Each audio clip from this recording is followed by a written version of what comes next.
In this video, I'll be showing you how to change colors when knitting. This is showing you how to change completely from one color to another in a technique called color blocking. I'm working on a very small sample of only 10 stitches, so this shouldn't be exactly what your project looks like, but just small enough to be able to show you a couple of complete rows. So once your knitting with the main color has reached your desired length and you're ready to switch to your new color, you'll want to have finished a complete row, just as if you were getting ready to knit the next row. But instead of bringing this yarn to the back and continuing to knit with your main color, you're going to take your new color, your contrast color, and come about 6 or 7 inches up the yarn so that you have a nice long tail to work with. And the way that I do it is I actually hold the tail against the back of the work with my pinky and ring finger of my left hand, and I'm pinching that between my thumb. This secures the tail enough while I'm working to give it a little bit of tension. And come in just normally to knit a stitch and keep a little bit of tension on the main color tail over here if you need to.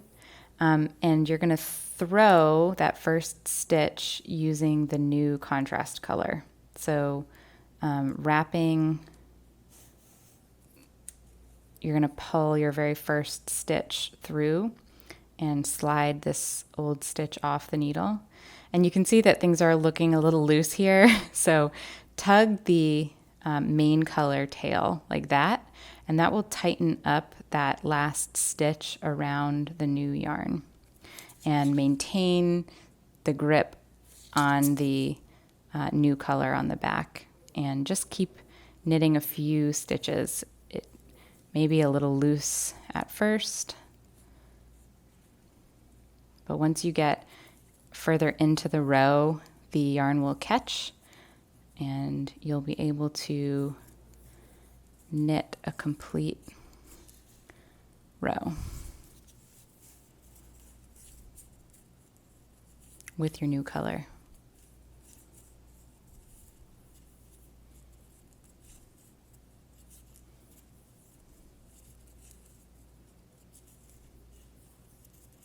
Just like that.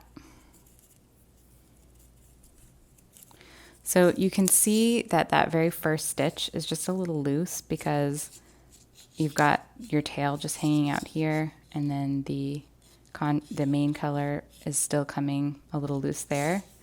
You can tighten those up by just pulling on the tail or pulling on the old connecting main color thread. Turn the work around and knit back one row.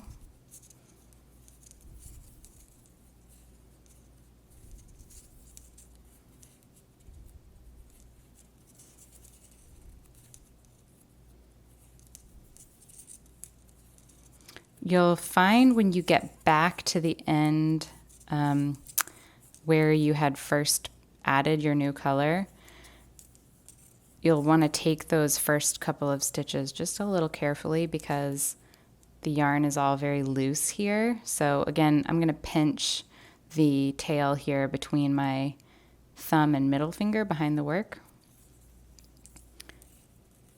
just to keep it from pulling out really far. And then once I've knit that new stitch, the old stitch just feels a little loose, so I'm going to snug it up just like that. Turn the work around and keep applying pressure to the last stitch of the main color and the new stitch, the tail of the contrast color, as you need to keep the work snug. So at this point, you can also give yourself a nice long tail and cut off the main color, it's important to give yourself a nice long tail so that you have enough to weave in your end. And you can put away your main color there. If you were going to be knitting stripes, you would not want to cut off the end, but for color blocking technique, you do. And you can keep kind of snugging those 2 yarns up as you continue to knit.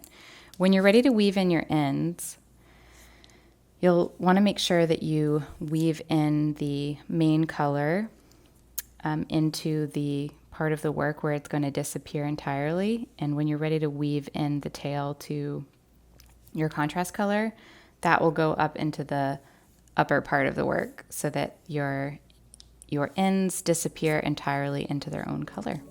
And that's how to change colors for color blocking.